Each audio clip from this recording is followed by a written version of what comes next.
మనకి ప్రధానమంత్రి గారిని ఒకటే ఒక పదంతో పిలుస్తాం, కర్మయోగి. ఏ ఫలితాలు ఆశించకుండా దేశ సేవే పరమావధిగా ఆయన ఆలోచిస్తూ ఎలాంటి లాభాపేక్ష లేకుండా కేవలం ధర్మాన్ని పట్టుకొని డ్యూటీని కర్మని ఏమాత్రం ఆశించకుండా చేస్తున్న అలాంటి వ్యక్తి మనం ఈ సమయంలో ఈ తరానికి వారు దిశానిర్దేశం చేసే విధంగా ప్రధానమంత్రి స్థాయిలో ఉండటం మనందరం చేసుకున్న అదృష్టం. One who performs duty with truth, righteousness and discipline without attachment to results and dedicates action to the protection of those of the motherland attains eternal glory. The statement perfectly describes Honorable Prime Minister Shri Narendra Modi ji. Our Honorable Prime Minister Shri Narendra Modi ji is not just leading a government. ఆయన ప్రభుత్వాన్ని ఒకటే నడపట్లేదు, రెండు తరాలని నడుపుతూ ఒక alpha రాబోయే ఇప్పుడు పుట్టిన బిడ్డలకి దిశానిర్దేశం చేస్తున్నారు. అలాంటి మన ఆత్మనిర్భర్ భారత్ ఎవరి మీద ఆధారపడకుండా దేశం తలెత్తి చూసేలాగా మేము సేవకులం కాదు, మేము భాగస్వామ్యం వహిస్తాం. మేము దేశానికి ప్రపంచానికి దిశానిర్దేశం చేస్తాం.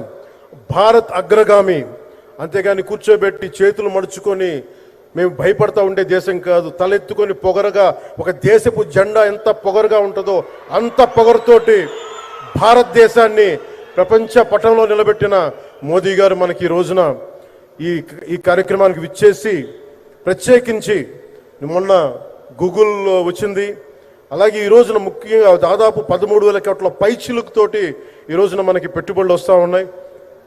దాంట్లో ప్రత్యేకించి ఉరవకంలో 4,000 కోట్ల రూపాయలు పెట్టుబడి మనకి. ప్రత్యేకించి ఈ రోజున మనకి జిఎస్టి పన్నులు ఎప్పుడు పెరగడమే తప్ప ఇప్పుడు తగ్గవు. అలాంటి పన్నుల భారాన్ని మనకి మోదీ గారు వచ్చాక దాదాపు ప్రతి కుటుంబానికి సంవత్సరానికి, ఇందాక సోదరు లోకేష్ గారు చెప్పినట్టుగా, ఒక 20,000 రూపాయలు ఆదా చేసుకునే అవకాశం కలుగుతుంది. ఇది జిఎస్టిలో విద్య కానీ వైద్యం ఖర్చులకు భారం నుంచి సామాన్యులకు ఉపశమనం కలిగిస్తుంది.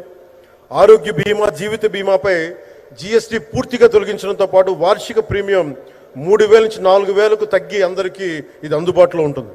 అలాగే విద్యార్థులకు కావచ్చు, ఇలాంటి ప్రతి ఒక్కరికి కూడా అన్ని రంగాల వాళ్ళకి ప్రత్యేకించి మనకి జిఎస్టి వల్ల లాభాలని అందరికి అందించేలా ముందుకు తీసుకెళ్తే ప్రతి ఒక్కరికి గౌరవ ప్రధానమంత్రి గారికి, దీనికి సహకరించిన గౌరవ ముఖ్యమంత్రి శ్రీ నారా చంద్రబాబు నాయుడు గారికి, ప్రతి ఒక్కరికి హృదయపూర్వక ధన్యవాదాలు తెలుపుకుంటూ, ప్రధానమంత్రి గారికి ఇంకొకసారి ప్రత్యేక ధన్యవాదాలు తెలుపుకుంటూ, మేమందరం ఈ కూటమి ఒక 15 ఏళ్ళకి తక్కువ కాకుండా బలంగా ఉండాలి. మనందరం ఎంత బలంగా ఉండాలి అంటే ఇంక ఇది తప్ప ఇంకెవరికి ఏది రాదు.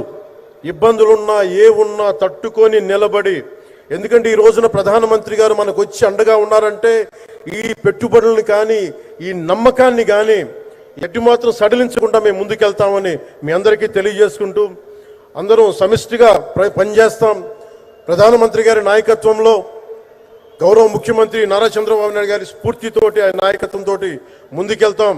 మేమందరం మీ ఆకాంక్షల్ని, వచ్చే తరం ఆకాంక్షల్ని ముందుకు తీసుకెళ్తామని తెలియజేసుకుంటూ సెలవు తీసుకున్నాను. జై భారత్, జై హింద్.